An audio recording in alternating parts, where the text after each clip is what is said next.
the city manager for business development in the city of Aiken, and not a whole lot to do with residential real estate, but a lot of what I do is try to help make sure that people are looking to do business, including real estate agents, have an opportunity to do that, and that they get as much help from the city as we're able to provide. There's always, as a regulatory body, there are always hoops to be jumped through, and I try to hold hands with the business community and see if we can jump through all of them without tripping along the way. So that's, some people find value in having that assistance. One of the things that I have worked on pretty closely is the Opportunity Zone program, and that's what we're here to talk about today.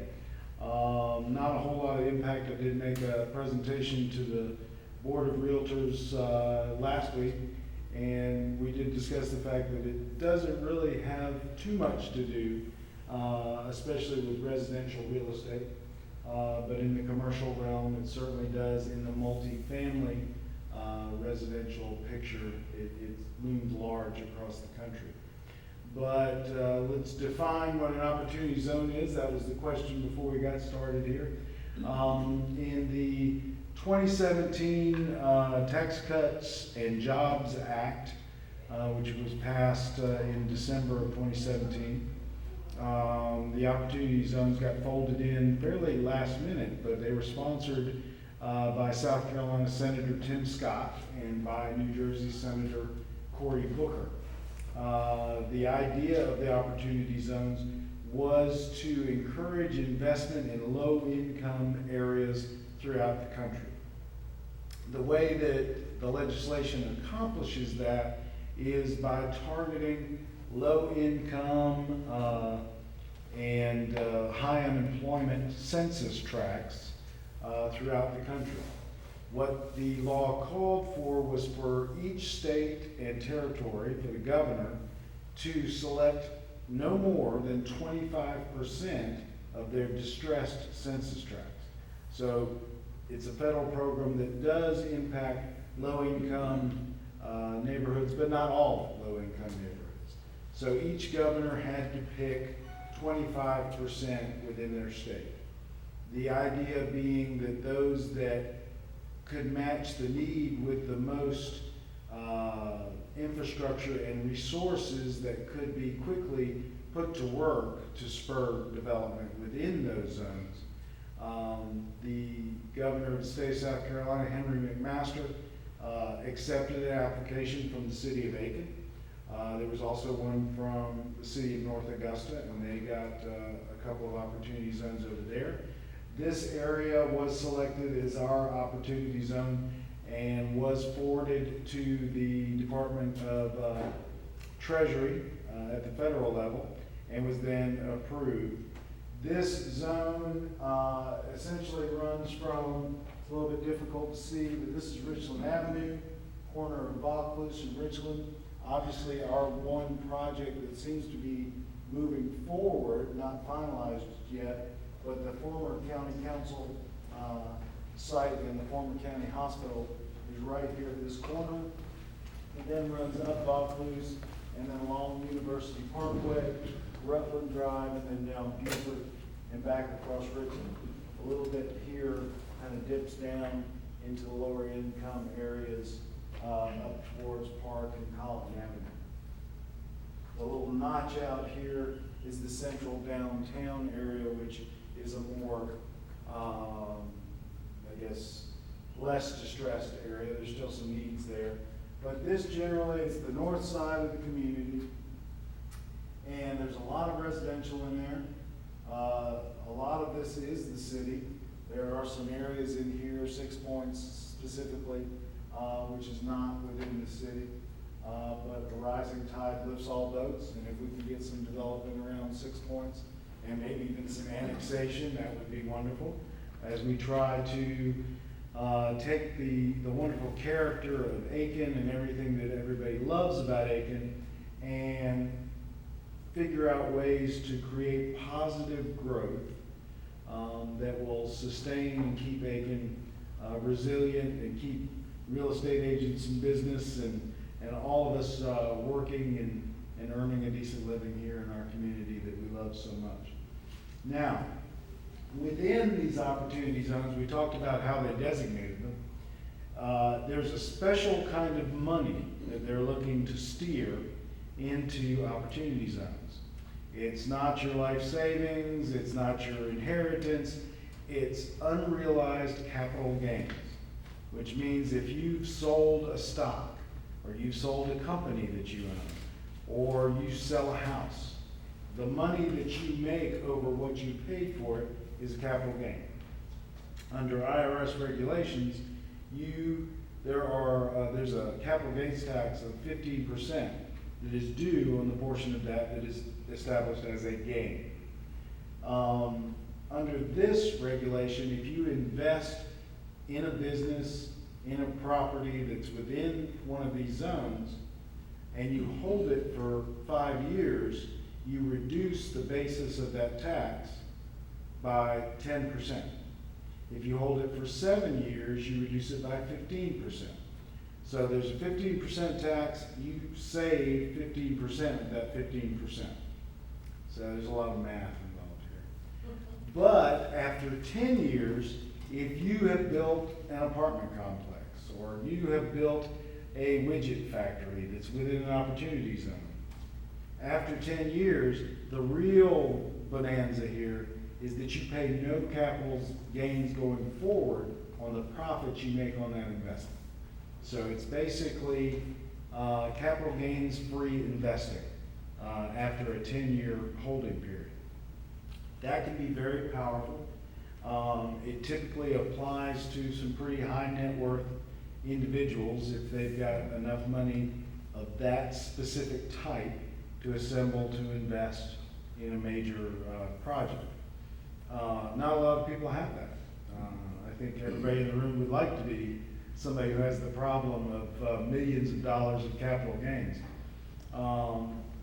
What that has created is aggregators who go out and take your capital gain and your capital gain and your capital gain, they blend them all together, and then they make the large investments, and they share the benefit with all of the people who have invested.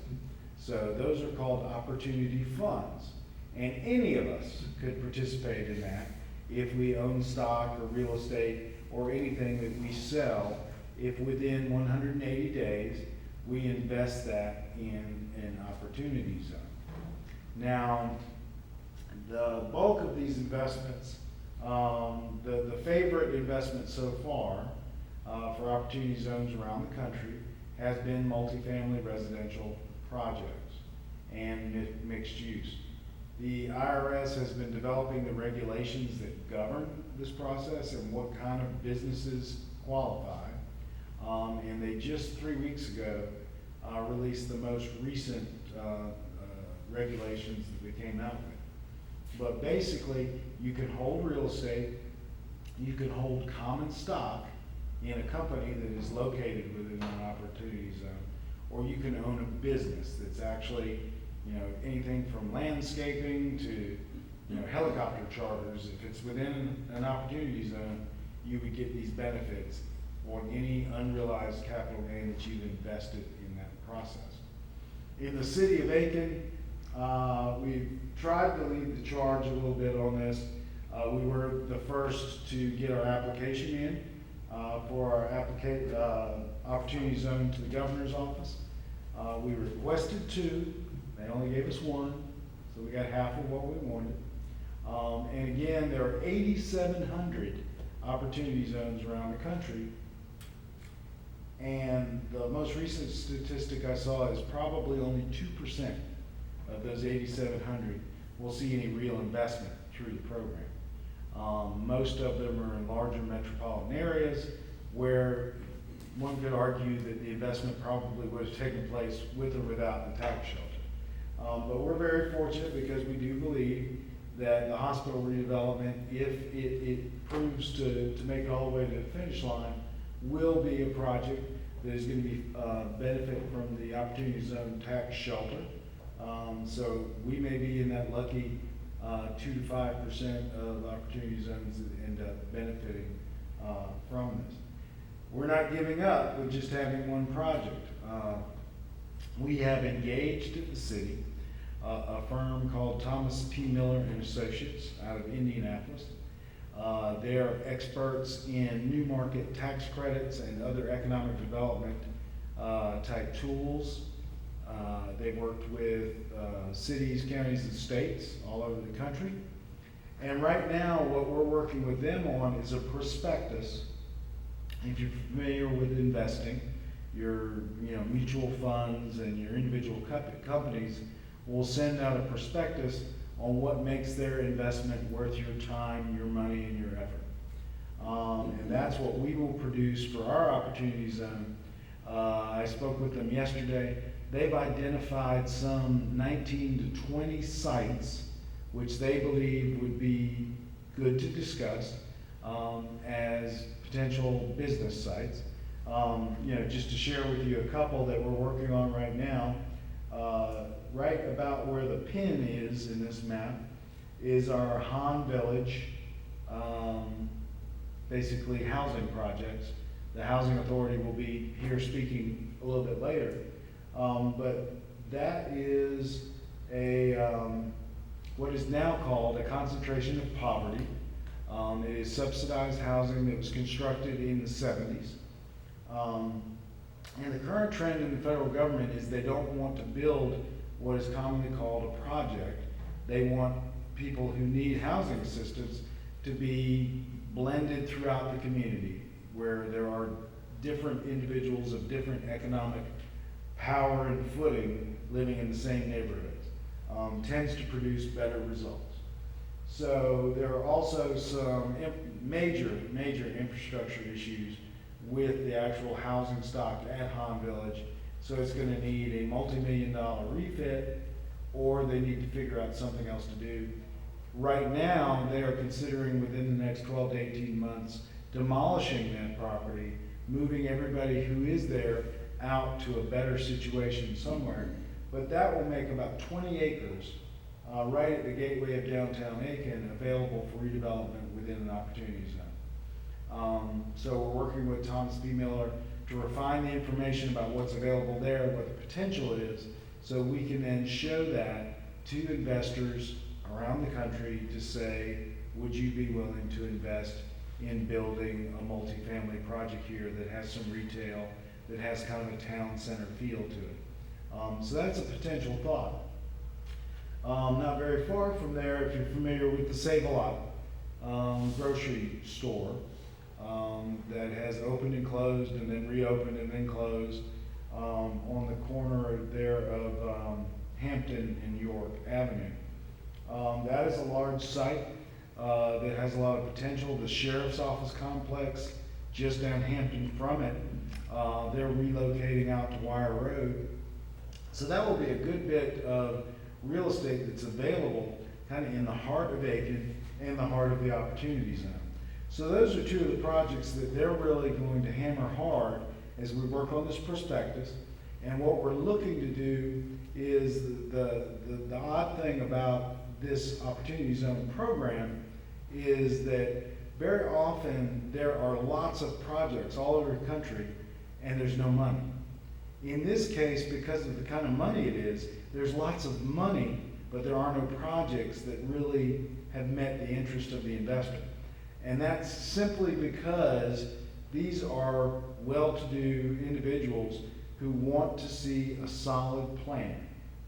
A solid plan requires some due diligence, some money, some engineering. So it's not free to go to the investor and say, we have a great idea, because they'll tell you, if you have a great idea, bring me a great plan. So in many of these cases, for a Save-A-Lot kind of a site, you're probably looking at $30,000 to $50,000 to really crunch the numbers, get them the drawings that they want before any number of funds throughout the country would be willing to consider it and begin writing checks and investing in it and taking ownership role in it. So that's the kind of thing we're trying to do, is we're not spending that site-specific money to prepare the Save-A-Lot site, which we don't own, or Han Village, which we don't own. but we are trying to build for the entire zone a map and say, here's the neighborhood, here are the demographics, here are the possibilities, which we think is a very good first start if investors in Aiken want to adopt one of those projects and take the next step of refining a true plan that could go to the investment community. So essentially, that's the idea of trying to steer those dollars with a good tax shelter into these communities.